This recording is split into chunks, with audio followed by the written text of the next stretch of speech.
अब जैसे कोई व्यवस्था होनी चाहिए कि हमारे पाप नष्ट हो गए हैं और कितने पाप बचे बचे हैं, ये हमें समझ में आए। वो तो हृदय में ही पता चल जाता है। इसके लिए कोई कागजात की लिखित थोड़ी चाहिए, इसका अपना हृदय जानता है। जिस समय हृदय में संसार के किसी भोगों का आकर्षण न रह जाए, केवल भगवान का ही आकर्षण, हृदय पवित्र हो गया। अब अभी कुछ समय भगवान का आकर्षण, कुछ समय संसार का आकर्षण, तो अभी मलिनता बची है। ज्यादा संसार का आकर्षण और कम भगवान का आकर्षण, तो अभी ज्यादा मलिनता है। बिल्कुल भगवान का आकर्षण नहीं, केवल संसार का आकर्षण, वो घोर पाप जनित मन है। तो ये तो व्यवस्था शास्त्रों में है। अब इसको लिखित थोड़ी दिया जा सकता है। अंदर का विषय, अंदर का हृदय, अब आपका हृदय आपको पता चलेगा कि आपके हृदय में क्या हो रहा है। संसार की प्रियता या भगवान की प्रियता, संसार अच्छा लग रहा है या भगवान अच्छा लग रहे हैं। अगर संसार अच्छा लग रहा है, भगवान अच्छे लग नहीं रहे, तो पूरा का पूरा मन पाप से सना हुआ है। पापवंत कर सहज स्वभाव, भजन मोर ते भाव न काऊ। पापवंत जो जीव होता है, उसको भगवान का भजन, भगवान की चर्चा, संत महात्मा, ये सब अच्छे नहीं लगते। उसको खाओ पियो, अपने मनमानी आचरण करो, ये अच्छा लगता है। तो व्यवस्था तो है ही, पर अब वो कोई लिखित नहीं दी जा सकती कि इतने परसेंट आप पापी हैं, इतने परसेंट आप पाप से रहित हो चुके हैं। ऐसा लगता है कि हमसे बहुत कम नाम जप हो रहा है और ज्यादा होना चाहिए। हाँ, ये तो सबको होता है, हर साधक को होता है कि चाहे जितना भजन हो, लगता है अभी वो भजन नहीं हो रहा जैसा होना चाहिए। हाँ, ये भजन की सच्चाई है। जब हम सच्चाई से भजन करेंगे तो हमारे अंदर ये बात आने लगेगी, भजन की भूख बढ़ जाएगी कि मन में बस यही लगेगा कि अधिक से अधिक भजन करूं। और कोई जैसे भजन करने वाला दिखाई दिया तो लगेगा, हे भगवान ये कितना भजन करते हैं, मैं क्यों कितना कम करते हूँ। हाँ, उनके चरण छूने का मन होगा, उनकी सेवा करने का मन होगा, उनकी वंदना करने का, तो समझे कि हमारा भजन ठीक चल रहा है। जो भी भजन चल रहा है हमारा, वो ठीक चल रहा है। किरण जी, ग्वालियर से। श्री हरिवंश महाराज जी, गुरुदेव भगवान, मंत्र मिलने के बाद बहुत से विकारों से मुक्ति मिल गई है, लेकिन गुरुदेव भगवान चित्त की एकाग्रता में अभी भी बहुत कमी का अनुभव करती हूँ। गुरुदेव, जन्म जन्म की विकारों से मुक्ति मिल जाए और पूर्ण शरणागति प्राप्त हो महाराज जी, इसके लिए और क्या करें? जो भजन है, इसी को अधिक करो, अधिक समय तक उठते बैठते चलते फिरते खाते पीते सोते जागते हर समय यदि नाम धन एकत्रित हो जाए हमारा, तो हमारा मन भी निर्मल हो जाएगा। और निर्मल मन होने पर फिर निर्विकारता होती है, कोई विकार नहीं रह जाएगा। मन को स्वाद मिल जाए भगवान के नाम का, तो इसे ब्रह्मादिक के भोग सब विषम लागत ताए, नारायण ब्रज चंद की लगन लगी है जाए। जिसे भगवदानंद मिल जाता है, फिर ये विषयानंद अच्छा नहीं लगता है। इसलिए भगवदानंद के लिए अव्यावृत भजनात्, अखंड भजन करो। जितने आचरण करो वो पवित्र होने चाहिए, कोई गंदी बात नहीं होनी चाहिए जीवन में। और जो कर्म हम करें वो भगवान को समर्पित कर दें, तदर्पिता अखिलाचारिता। और हर समय भगवान का नाम जप करें, भगवान की लीला कथा सुने, भगवान की सेवा करें। अगर हम ऐसे चलेंगे तो दीर्घ काल तक, ये नहीं कि 2 4 10 दिन में, दीर्घ काल तक ऐसे करने के बाद हम देखेंगे कि हमारा मन प्रभु में लगने लगा है। हम देखेंगे हमें आनंद आ रहा है। हम देखेंगे हमारे अंदर जो पहले विकार थे वो अब विकार कम हो रहे हैं, धीरे धीरे नष्ट हो रहे हैं, हमारी आध्यात्मिक उन्नति हो रही है। पर हमें लगना पड़ेगा। परहेज ये कि कोई गंदी बात ना होने पावे। गंदी बात अगर है तो जैसे घड़े को हम भरने की चेष्टा करें, लेकिन उसमें छेद हो तो निकल जाएगा। छेद बंद करना मानो गंदी बात को बंद करके हम अपनी साधना को सुरक्षित रख रहे हैं। नहीं तो साधना भी हो रही और छेद भी है, उसी से साधना का बल निकलता चला जा रहा है, कुछ अनुभव में नहीं आएगा। पहले गंदी आदतों को छोड़े, जो शास्त्र विरुद्ध पापाचरण है वो हमसे ना होने पावे, और हम खूब डट के नाम जप करें तो हमारा मन शांत हो जाएगा, हमारी स्थिति बन जाएगी और हमें भगवदानंद की अनुभूति होने लगेगी। करुण वर्मा जी, सूरत से। बता दिया। महाराज जी, आप कह रहे हैं कि आप जब राधा राधा नाम जप करते हैं तो इन्हें लगता है कि इनके अंदर एक एनर्जी सी आ रही है, एक पावर सी आ रही है, और इनकी बॉडी में भी वैसी पावर आने लग जाती है, और कहते हैं कि किसी का चेहरा दिखता है और इनकी आंखों से आंसू आने लग जाते हैं। महाराज जी कह रहे हैं कि ऐसा क्यों होता है? बढ़िया बढ़िया बात है, बढ़िया बात है, बढ़िया बात है। अच्छा है, पवित्र हृदय है, इसलिए ऐसा अनुभव होता है। चुप रहकर इसे खूब जप करो अंदर ही अंदर, तो और अनुभूतियाँ होने लगेंगी। शांत रहकर, कहीं अभिमान ना आ जाए, कहीं हम दूसरे से अपने को ज़्यादा अच्छा न समझने लगे। अगर ऐसा समझने लगेंगे तो फिर डाउन हो जाओगे, फिर गिर जाओगे। अपने को तृणादपि सुनी चेन तरोरु सहिष्णुना अमानिना मान देन कीर्तनीया सदा हरि। जो अपने को तृण से भी नीच समझता है, सबसे छोटा समझता है, सब भगवान के स्वरूप हैं, हम सबके सेवक हैं, और वृक्ष के समान सहनशील होता है और दूसरों को सम्मान देता है, खुद सम्मान नहीं चाहता है, ऐसे का भजन आगे बढ़ जाता है। तो आप सबको प्यार सम्मान दो, किसी से सम्मान चाहो मती, और जो अपने अंदर भाव आते हैं उनको गुप्त रखो, तो वो भगवान के दिए हुए हैं।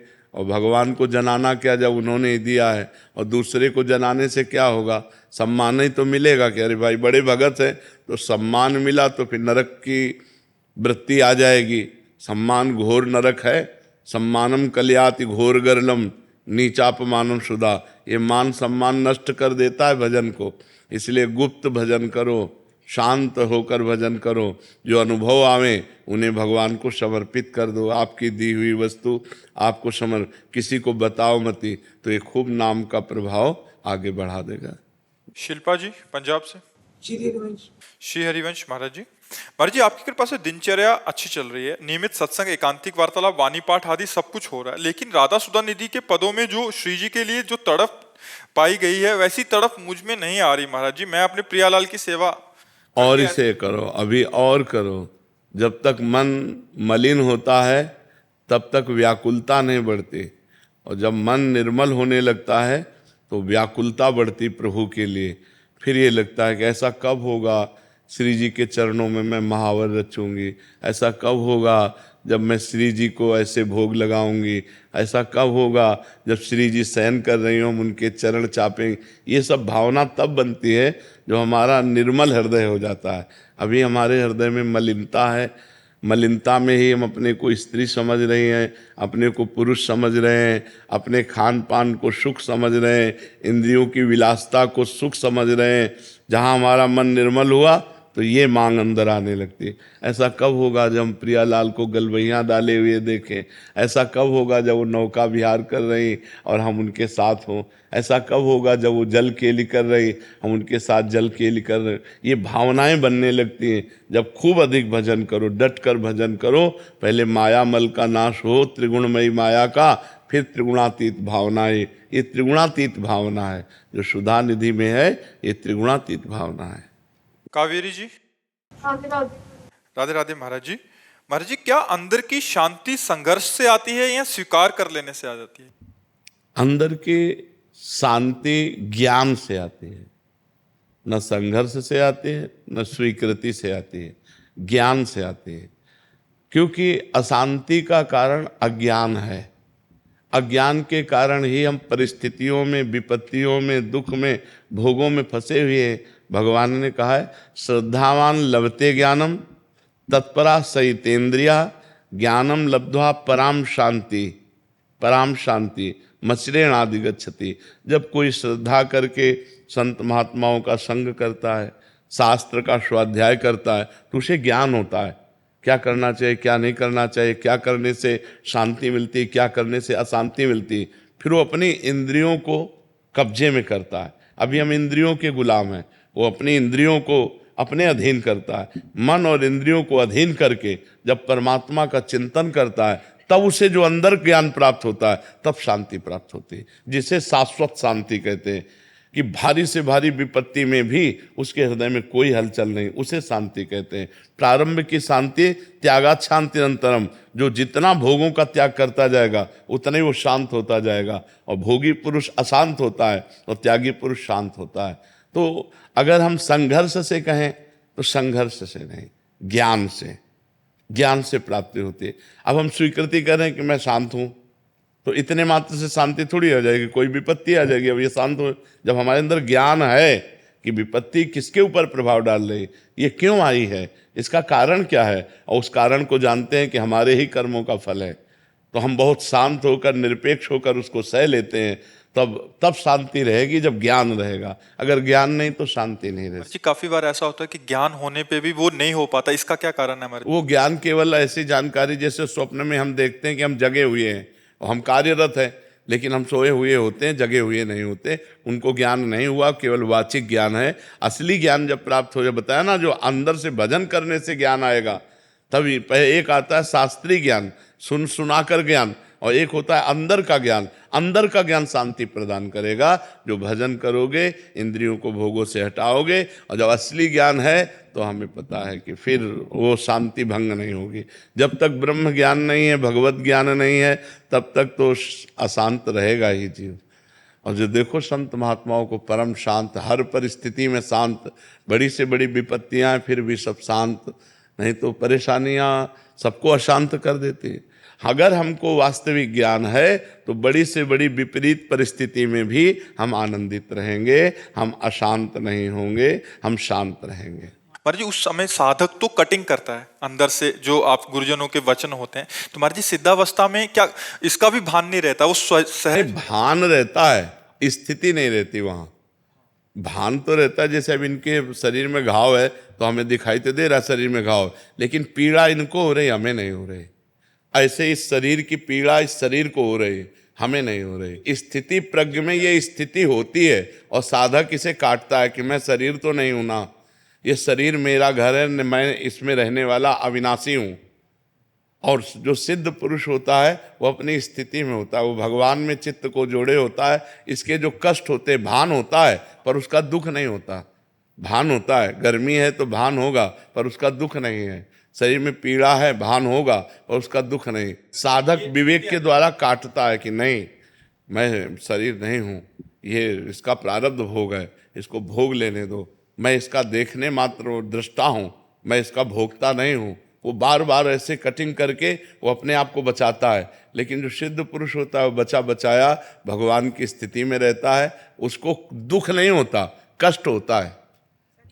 जैसे पीड़ा हो रही है, सर दर्द हो रहा है तो सर दर्द होगा, लेकिन सर दर्द का दुख नहीं होगा। महाराज जी कटिंग करते करते कितना समय लगता है महाराज जी उस स्थिति में?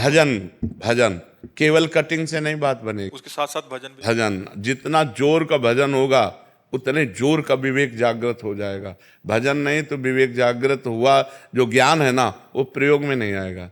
ज्ञान तो सबको है, किसको ज्ञान नहीं कि संसार नाशवान है, किसको ज्ञान नहीं कि मरना है, किसको ज्ञान नहीं कि सब कुछ यहाँ छूट जाएगा। लेकिन कौन, सब उसी में तो लगे हुए हैं, कौन उससे विरक्त होकर भगवान में लग रहा है? मतलब बिना भजन के शाब्दिक ज्ञान से बारी मथे घृत होए बर सिकता ते बरु तेल, बिनु हरि भजन न भवतरी या सिद्धांत पेल। बिना भगवान के भजन के कोई भी ज्ञान प्रयोग में नहीं आएगा। प्रयोग में तभी आएगा जब आप डट के भजन करोगे, संसार से हट के भजन करोगे और खूब डट के भजन करोगे, तब तो ज्ञान विज्ञान सब अंदर जागृत हो जाएगा। जी आशीष दीक्षित जी झांसी से। राधा राधा। महाराज जी आपके चरणों में कोटि कोटि प्रणाम। महाराज जी रामचरित मानस के सुंदरकांड में प्रभु अपने स्वभाव का परिचय देते हुए कहते हैं, सन्मुख होई जीव मोहि जबहि, जन्म कोटि अगनाशहि तबहि, मिलत कृपा तुम प्रभु करही, उर अपराध ना एकहु धरहि। महाराज जी यहाँ प्रभु द्वारा किस प्रकार की सन्मुखता एवं मिलन की बात कही गई है महाराज जी, इस रहस्य को समझाने? प्रभु ने एक और बात कही है जिससे हम प्रभु के सन्मुख होते हैं। जननी जनक बंधु श्रुत दारा, तनु धन धाम सुहृद परिवारा, सबकी ममता ताग बटोरी, मम पद मने बांध बटोरी। समदर्शी इच्छा कछु नाहि, हरस शोक भय नहीं मन माहि, अस सज्जन मम उर्बस कैसे, लोभी हृदय बसो धन जैसे। ये सन्मुखता होती है भगवान की। सर्वत्र से अपनी आसक्ति और ममता का त्याग करके एकमात्र भगवान के चरणों में आसक्ति और ममता कर लेना, ये भगवान की सन्मुखता होती है। सन्मुख होए जीव मोहि जबहि, जन्म कोटि अगनाशो तमहि। उसके करोड़ों जन्मों के पाप नष्ट हो जाते हैं जब जीव भगवान की सन्मुखता लेता है, समस्त विषयों से, समस्त संबंधियों से, राग का, ममता का त्याग करके एकमात्र भगवान की शरण में। तो जो ही भगवान की शरण जी हुआ तो उसके सारे पाप अपने आप नष्ट हो जाते हैं। सर्वधर्मान परित्यज्य मामेकम शरणम ब्रज, अहम त्वाम सर्व पापेभ्यो मोक्षयिष्यामि मा शुचा। मैं तुम्हें समस्त पापों से मुक्त करके परम पवित्र कर दूंगा, तुम मेरी शरण में आ जाओ। तो जीव जहाँ भगवान की शरण में हुआ तो विमुखता से जो गलती अपराध हुए थे भगवान उधर राहत न प्रभु चित चूक किए की, करत सुरत सहबार हिए की। प्रभु उसकी चूक की तरफ नहीं देखते, उसके हृदय की बात देखते हैं कि असमर्थ होकर के, अशरण होकर मेरी शरण में आया है, बस इसी बात से उसका मंगल कर देते हैं। समझ में आई बात आपकी? जी। प्रदीप जी, नोएडा से। राधे राधे। राधे राधे महाराज जी। महाराज जी, आध्यात्मिक यात्रा में सबसे बड़ी बाधा क्या होती है और इसे कैसे दूर किया जा सकता है? 3 बाधाएं होती हैं सबसे बड़ी, कंचन, कामिनी और कीर्ति। रुपये का लोभ, स्त्री भोग की आकांक्षा, काम भोग और मान बढ़ाई प्रतिष्ठा, ये 3 बाधाएं भगवत प्राप्ति नहीं होने देती। शास्त्रीय भाषा में पुत्र ऐषणा, वित्त ऐषणा और लोक ऐषणा, ये 3 जो ऐषणा है ये भगवत प्राप्ति में सबसे बड़ी बाधा है। तो प्रायः लोगों के अंदर विषय भोगों की भोगने की चाह के कारण धन में प्रियता होती। धन वैसे प्रिय वस्तु नहीं है, धन से प्रिय वस्तुएं खरीदी जाती है इसलिए प्रिय है। जिस धन से प्रिय वस्तुएं ना मिलती हैं उसका कोई महत्व नहीं। मान लो अभी 2000 के 1 ट्रक नोट आपको दे दिए जाए, आपको कोई हर्ष नहीं होगा कि उससे प्रिय भोगी वस्तुएं खरीदी नहीं जा सकती। जिस धन से प्रिय भोग वस्तुएं खरीदी जाती हैं वो धन हमें प्रिय होता है। धन स्वयं में प्रिय नहीं होता, भोग वस्तुओं के कारण प्रिय होता है। हम जो चाहे खरीद सकते हैं, जैसे चाहे बर्ताव कर सकते हैं। और जो काम भोग है ये सृष्टि का सबसे बड़ा आकर्षण है। ये जो स्त्री पुरुष का आकर्षण, पुरुष पुरुष का आकर्षण, जो काम क्रीड़ा है ये सबसे बड़ा आकर्षण है। जो इस काम रूपी शत्रु पर विजय प्राप्त कर ले, धन लोभ रूपी शत्रु पर विजय प्राप्त कर ले, यश कीर्ति मान प्रतिष्ठा इस पर विजय प्राप्त कर ले, वो भगवान को प्राप्त कर सकता है। नहीं तो इसी खाइयों में गिर जाते हैं। कोई तो धन में ही गिर जाते हैं, कोई धन और स्त्री दोनों में गिर जाते हैं, कोई धन और स्त्री अगर क्रॉस भी कर गए तो आगे मान प्रतिष्ठा में गिर जाते हैं। कोई गुरु कृपा पात्र विरला ही होता है जो कंचन कामनी कीर्ति तीनों को ठुकरा करके सच्चिदानंद भगवान का भजन करके भगवान से प्रेम करे, भगवान के तत्व का ज्ञान प्राप्त करे, कोई बिरला ही होता है। समझ पा रहे हैं आप? ये 3 प्रधान होते हैं और तो सब है ही, और तो न जाने कितने विघ्न हैं, पर ये 3 प्रधान रखे गए, कंचन कामिनी कीर्ति। रवि मोटवानी जी। राधे राधे। राधे राधे महाराज जी। महाराज जी, क्या हमें जिन महापुरुषों से गुरु मंत्र प्राप्त करने का सौभाग्य मिलता है वो हमारे जन्म से पूर्व निर्धारित होता है या हम स्वयं चयन? नहीं, ये भगवान की कृपा से होता है। जब भगवान द्रवित होते हैं, कृपा करते हैं, तब वो संत महापुरुषों का सानिध्य प्रदान करते हैं। अब मोहि भा भरोस हनुमंता, बिनु हरि कृपा मिले नहीं संता। ये हमारे पूर्व कर्म से नहीं मिले हैं, ये संत भगवान का जो साक्षात्कार है ये भगवान की कृपा से हुआ है। जब द्रवहि दीन दयालु राघव तो साधु संगति पाइए। जब भगवान जिस जीव पर दया करते हैं तो जिस दया से हेतु की कृपा से हमें मानव देह दिया, उसी हेतु की कृपा से हमें साधु संग मिल जाता है। ये भगवान की कृपा से होता है। अगर साधु संग का निर्वाह कर ले जाए तो भगवत साक्षात्कार हो जाए। जिसे संत संग मिल गया उसकी मति गति कीर्ति सब सुरक्षित हो जाती है। पर यदि उसको स्वीकार कर पावे तो संतों की वाणी को अपने आचरण में उतारना ही संतों के संग का लाभ लेना है। अगर संतों के वचनों को अपने आचरणों में ना उतार पावे तो फिर क्या लाभ। थोड़ी देर बैठे, यहाँ का वायुमंडल सतोगुण है, इसके बाद चले गए, फिर वही माया, फिर वही रजोगुण। अगर हम उनकी बात पकड़ ली तो संसार में रहते हुए भी हम असंग रहेंगे। जैसे जल में कमल का फूल रहता है, आप देखो बिल्कुल जल रहित, और जल में ही पैदा हुआ है, जल में ही रह रहा है, ऐसे संसार में ही पैदा हुए, संसार में ही रहे, पर अनासक्त, असंग, भगवान के चिंतन से परिपूर्ण, कोई भी पापाचरण जीवन में नहीं। ये सब संत संग का प्रभाव होता है। तो जब हरि द्रवित होते हैं तो संत संग देते हैं। ये पूर्व जन्म से निर्धारित नहीं है कि हमको अब इस जन्म में संत संग मिलेगा, नहीं, ये भगवान की कृपा से होता है। डॉक्टर विवेक तांगड़ी जी। श्री राधे। श्री राधे महाराज जी। महाराज जी, आप कह रहे हैं कि आप एक मंदिर के सेवायत हैं। महाराज जी कह रहे हैं कि भक्तजन बहुत सारे अपनी सुविधा अनुसार संस्कार का चयन करके मार्ग पूछते हैं, मतलब जो नवीन पीढ़ी है पूजा की या संस्कार हाँ, की, मार्ग सुविधा अनुसार नहीं होता, मार्ग शास्त्र अनुसार होता है। तस्मात् शास्त्रम प्रमाणम ते कार्या अकार्यो व्यवस्थितो। कार्य और अकार्य की व्यवस्था शास्त्र प्रमाणित होती है, रुचि अनुकूल नहीं। रुचि अनुकूल मनमानी तो भोगाचरण होते हैं। जो भगवद आचरण है वो शास्त्र आज्ञा के अनुसार होते हैं और उसी के अनुसार चलने से हमारा मंगल होगा। हम अपनी सुविधा के अनुसार चलेंगे तो हमारा मंगल होगा। भी अपनी सुविधा अनुसार पूछते हैं तो उनको कौन सा ऐसा ग्रंथ या शास्त्र का उदाहरण दे? सबसे बड़ी बात है कि जो ऋषि मुनि बोले वो तो भगवान की कृपा से बोले। स्वयं भगवान जो बोले वो गीता जी है। स्वयं भगवान जो है वो गीता जी है। अगर गीता शास्त्र का स्वाध्याय करे तो उसमें कर्म योग भी है, भक्ति योग भी है और ज्ञान योग भी है। और जब हम गीता की टीका पढ़ेंगे तो महापुरुषों ने बड़ी सुविधा कर दी है, उसकी बड़ी व्याख्या कर दी। जैसे पूज्य श्री स्वामी राम सुखदास जी महाराज की जो टीका है साधक संजीवनी, संपूर्ण शास्त्रों का सार उसमें गीता व्याख्या में कर दिया है।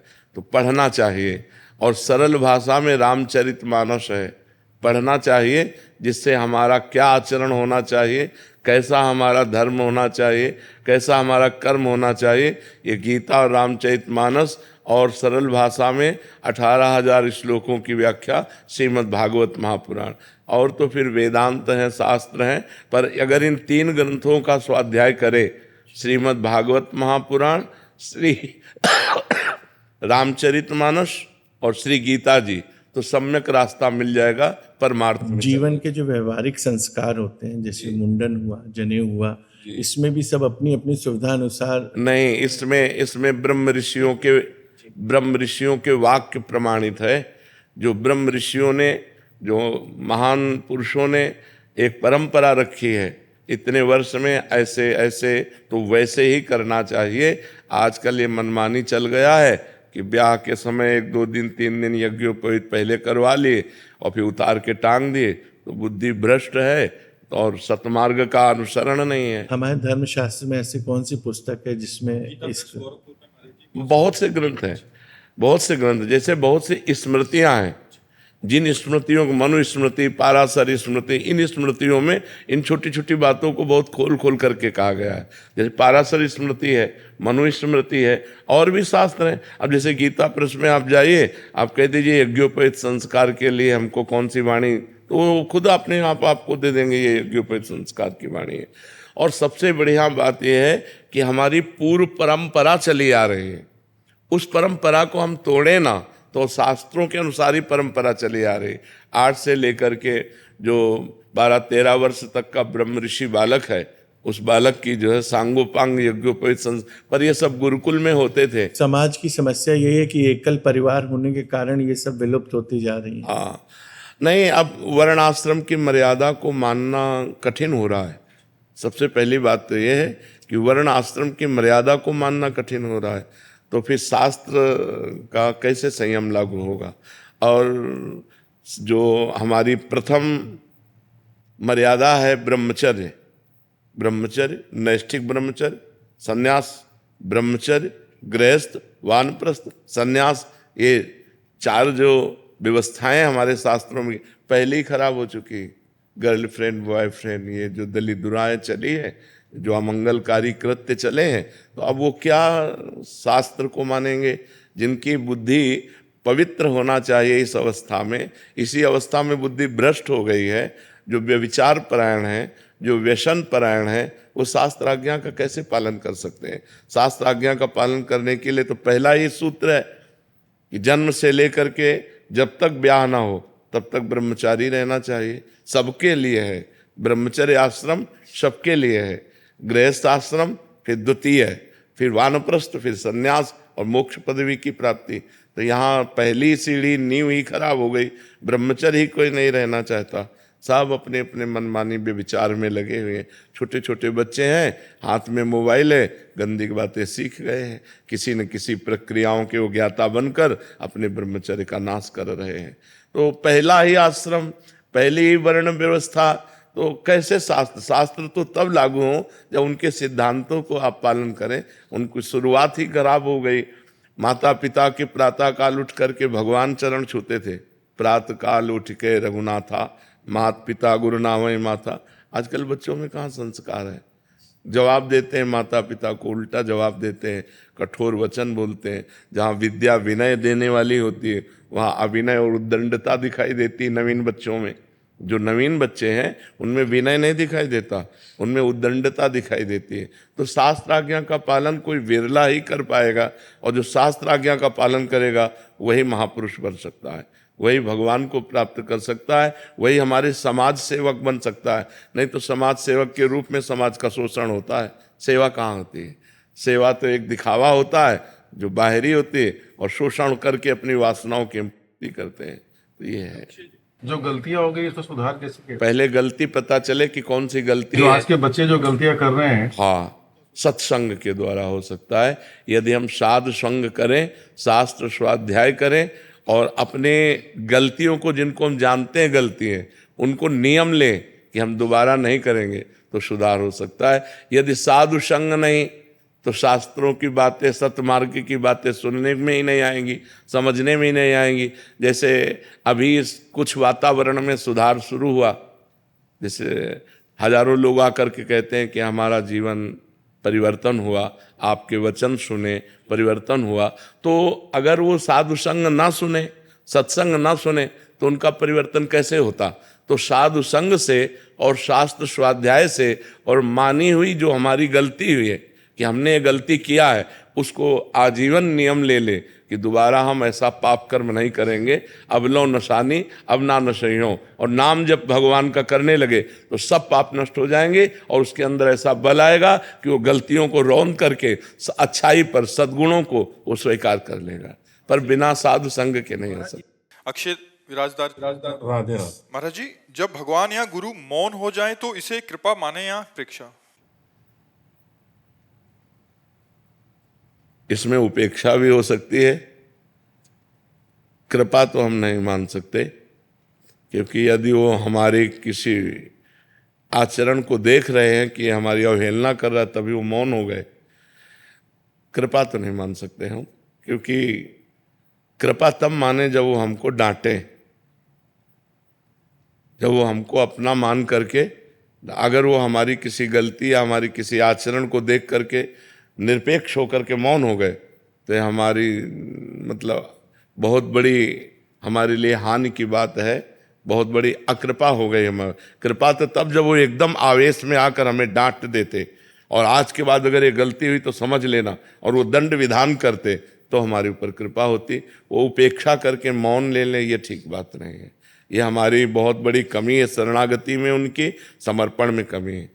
हम उनके प्रति समर्पण में कमी है, यही बात देखकर वो मौन हो गए। नहीं तो अपने जनों को मौन के द्वारा नहीं, शासन के द्वारा सुधारा जाता है। मौन तो यहाँ नहीं, शिष्य से मौन नहीं, शरणागत से मौन नहीं। अगर मौन होकर निरपेक्ष हो गए तो इसका मतलब हमारी शरणागति में कमी है, हमारे प्यार में कमी है। उन्होंने देखा कि हमारी आज्ञा का पालन नहीं करेगा, इसलिए उन्होंने मौन हो गए। इसे हम कृपा नहीं मानते। कृपा मानते हैं जब वो मुखर होकर हमें डांटे, हमको अपने शासन में ले, और आज के बाद अगर गलती हुई तो समझ लेना, तो नाचना चाहिए एकांत में जाकर के कि अब हमारा कोई बाल बांका नहीं कर सकता, क्योंकि संत और गुरुदेव की सूक्ष्म दृष्टि हमारे ऊपर है। अब जिन्होंने हमें डांटा है वही हमें सामर्थ्य देंगे, और हम इस गलती से पार हो जाएंगे।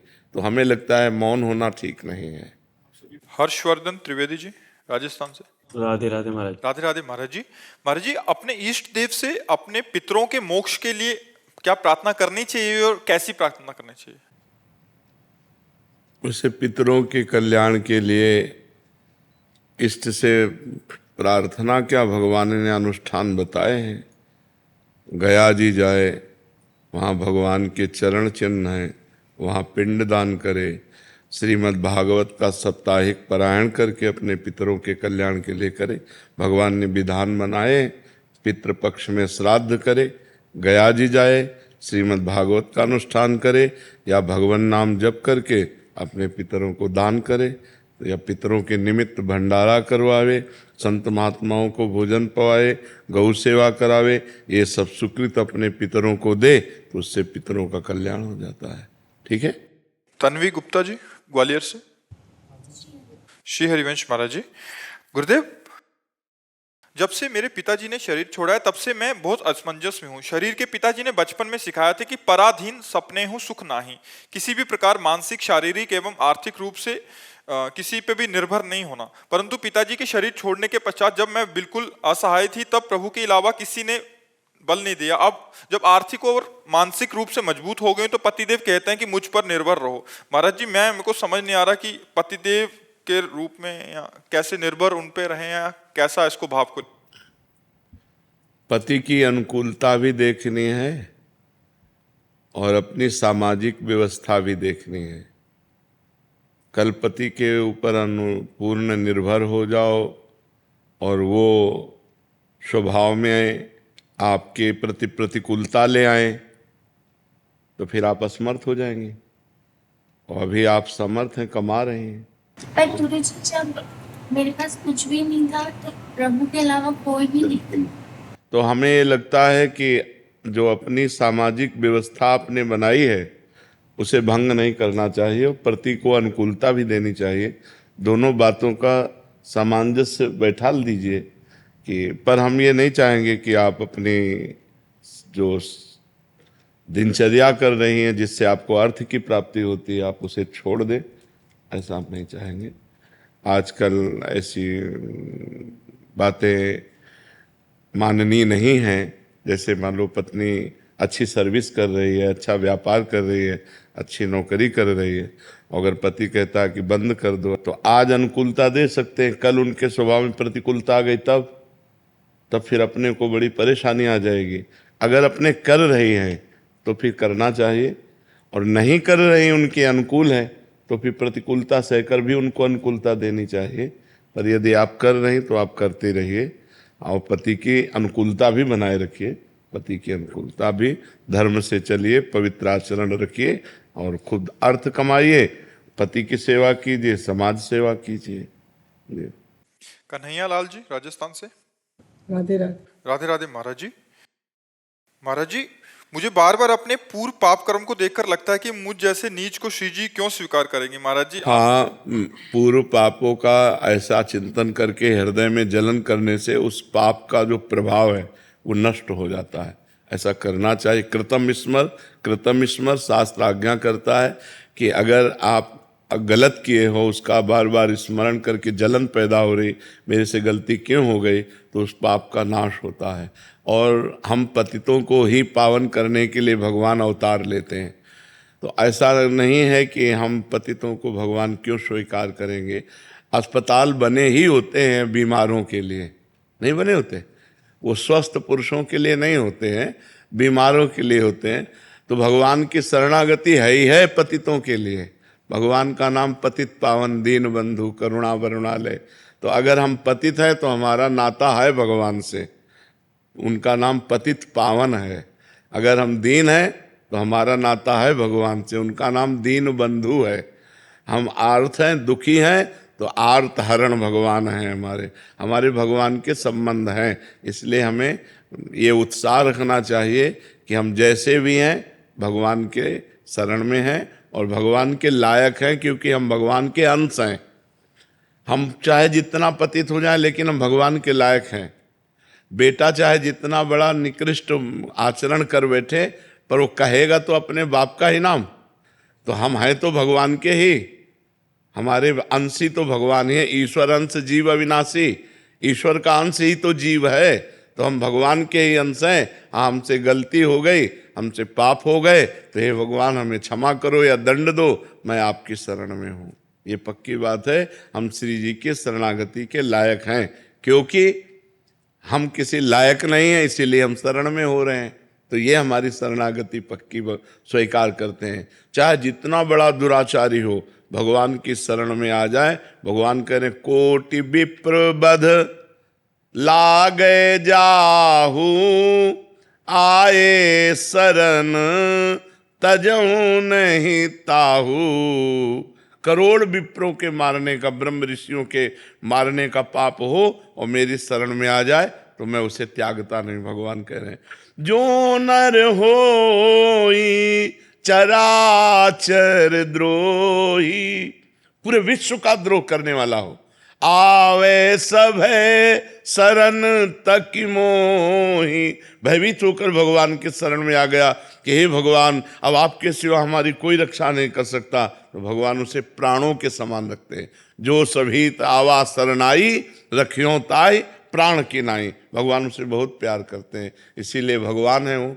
इसीलिए भगवान है कि नीच पतित दुराचारी को भी गले लगाते हैं और उसका कल्याण करते हैं। जो पहले पाप करते रहे वो भगवान की शरण में हुए तो महात्मा बन गए, ब्रह्म ऋषि बन गए। जो राम राम नहीं कह पाते थे, मरा मरा कहे, वो ब्रह्म पदवी को प्राप्त कर लिए। यही भगवान की भगवत्ता है, यही भगवान की महिमा है कि हम पतितों को भी वो पावन कर देते हैं, हम दीन जनों को भी वो गले लगाते हैं, हम असमर्थ असहाय को भी वो सहायता करते हैं। हम वो अगर देखें, हमारी तरफ देखें तो हमारा कभी कल्याण ना हो। वो हमारी तरफ ना देखकर अपने स्वभाव की तरफ देखते हैं, अपने प्रभाव की तरफ देखते हैं, तो उसी से हमारा कल्याण हो जाता है। सिद्धि शाह जी अहमदाबाद से। राधे राधे महाराज। राधे राधे महाराज जी। महाराज जी, भक्ति करने बैठे तो कभी वो अपनी जो असफलताएं मिली हैं जीवन में उसका स्मरण करता है, जिसके कारण सही से भक्ति नहीं हो पा रही। महाराज जी, भक्ति में मन स्थिर नहीं हो रहा। महाराज जी, हाँ, मन को मेहनत करने पर भी मन को बार बार जब हमारा मन लक्ष्य से हटे, लक्ष्य कहते जैसे हम राधा राधा जपने बैठे और बार बार गलत चिंतन करता है या भूत का चिंतन करता है या भविष्य का चिंतन करता है, तो हमको उस चिंतन से हटा के नाम में लगाना होगा। ये अभ्यास करना होगा। अभ्यास योग युक्तेन चेतसा नान्यगामिना। यदि हम बहुत समय तक ऐसा अभ्यास बार बार करें कि जो नाम छोड़कर मन बार बार संसार में जा रहा है उसे बार बार नाम में लगाएं, बार बार नाम में लगाएं, तो ये लगने लगेगा। या जहाँ जहाँ मन जाए वहाँ वहाँ भगवान को देखने की चेष्टा करें कि जब सृष्टि नहीं थी तब भगवान थे, जब सृष्टि नहीं रहेगी तो भगवान रहेंगे, तो बीच में भगवान ही तो हैं। जिस रूप का ध्यान हो, जिस वस्तु का ध्यान हो, जिस व्यक्ति का ध्यान हो, उसमें भगवान की भावना कर लो तो आपका भजन अच्छा होने लगेगा। दो प्रक्रियाएं अपनाओ, एक तो जहाँ जहाँ मन जाए वहाँ वहाँ से हटा के अपने लक्ष्य में लगाना, या जहाँ जहाँ मन जाए वहाँ कोई वस्तु हो, कोई व्यक्ति, कोई पदार्थ का चिंतन होगा तो उसे भी भगवान देखना कि इसमें भी भगवान विराजमान, कोई कण ऐसा नहीं जिसमें भगवान विराजमान ना हो। यदि हम भजन के समय ऐसा चिंतन करेंगे तो धीरे धीरे मन जब पवित्र हो जाएगा वो भगवान में लग जाएगा। पर दीर्घ काल तक ऐसा अभ्यास करना पड़ेगा। ये कोई 2-4 दिन में ऐसा नहीं कि 2-4 दिन हम करें और हमारा मन भगवान में लग गया। दीर्घ काल तक। अब जब तक हमारा मन निर्मल नहीं होगा तब तक वो चंचल होकर भागता रहेगा, और जहाँ निर्मल हुआ तो जिस जप में लगे उसी में लग जाएगा। और मन अभी स्वाद नहीं पाया भजन का, इसलिए भागता है। नहीं तो देखो आप लोग, आपके मनोनुकूल फिल्म हो तो 3 घंटे मन कहीं नहीं भागेगा, नहीं भागेगा ले। ना भगवान का भजन है ना सत्य है, झूठी है। कोई भी फिल्म झूठी तो रची जाती है, पूरी की पूरी 100% झूठी रची जाती है, लेकिन हम पैसा दे करके भी तो झूठा दृश्य देखने में इतने तन्मय हो जाते हैं कि 3 घंटे कब व्यतीत हो गए पता नहीं चलेगा। मनोनुकूल होना चाहिए।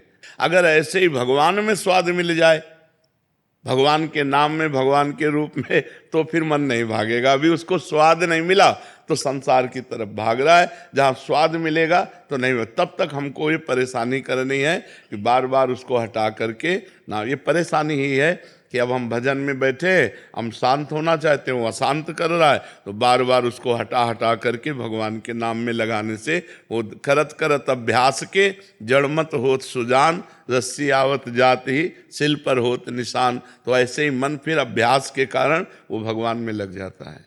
निधि जैन जी गुजरात से। राधे राधे महाराज जी। महाराज जी, मुझे बहुत अधिक नकारात्मक विचार और अधिक डर सताता है। मन अपने नियंत्रण में नहीं रह पाता। ये बहुत खतरनाक डर की हद स्थिति हो है। गई है महाराज जी। ये बहुत खतरनाक स्थिति है।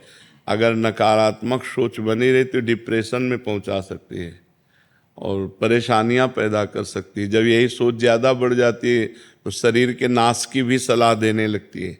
नकारात्मक सोच बहुत खराब चीज़ है। ये पाप से आती है। जब हमारे से कोई पाप बन जाता है इस जन्म में या पूर्व जन्म में, वो जब सवार होता है तो देखो, चाहे जितनी विपरीत परिस्थिति हो, अगर सकारात्मक भाव है तो हम उसमें भी आनंदित रहते हैं। भगवान की कृपा है। आज आई है परिस्थिति, बदल जाएगी। जैसे दिन नहीं रहा, रात आई, ऐसे रात नहीं रहेगी, दिन आएगा। ऐसे सुख और दुख है, दुख आया है तो सुख आ जाएगा, सुख है तो फूलो मती, दुख आने वाला है। एक क्रम है इसका। तो हमें चाहिए कि नकारात्मक सोच को हम नष्ट कर दें भजन बल के द्वारा। हम खूब नाम जप करें और अपनी नकारात्मक सोच को छोड़ें। और भय करने की जरूरत नहीं, सर्वत्र भगवान है। जब जिसको जहाँ मरना है, आप ना आवे आप पर ताई तहाँ ले जाए, वो वहीं जाएगा। वैसे घटना घटेगी, वैसी परिस्थिति बन जाएगी। एक बार मरना है, 100 बार मरना नहीं। तो ना मरने का डर होना चाहिए, ना और कोई भय होना चाहिए। नाम जप करो और अच्छे आचरण करो और भगवान की कथाएं सुनो। भगवान और भक्तों के चरित्र सुनने से बहुत जल्दी हृदय पवित्र होता है। जी। आर्यन मौर्य जी। राधे राधे महाराज। राधे राधे महाराज जी। महाराज जी, मेरा सवाल है कि हम युवाओं को अपने कैरियर और व्यक्तित्व विकास दोनों का सामंजस्य कैसे बिठाना चाहिए? अपने विकास के प्रति आगे बढ़ना है। जब तक बच्चा अध्यात्म जीवन में नहीं होगा तब तक विनाश की ओर तो बढ़ सकते हो, विकास की ओर बढ़ना संभव नहीं। यहाँ जो कुछ देख रहे हो सब विनाशी है। आप बेईमानी करके रुपया कमा सकते हो, आप घूस दे करके किसी डॉक्टर बन सकते हो, कोई पद प्राप्त कर सकते हो, लेकिन वो सब विनाशी है। 4 दिन बाद जब तुम्हारे प्राण छूट जाएंगे तो शरीर ही छूट जाएगा, पद छूट जाएगा, बैंक बैलेंस छूट जाएगा। तो इसको विकास हम कहें या विनाश कहें? विचार करके देखिए।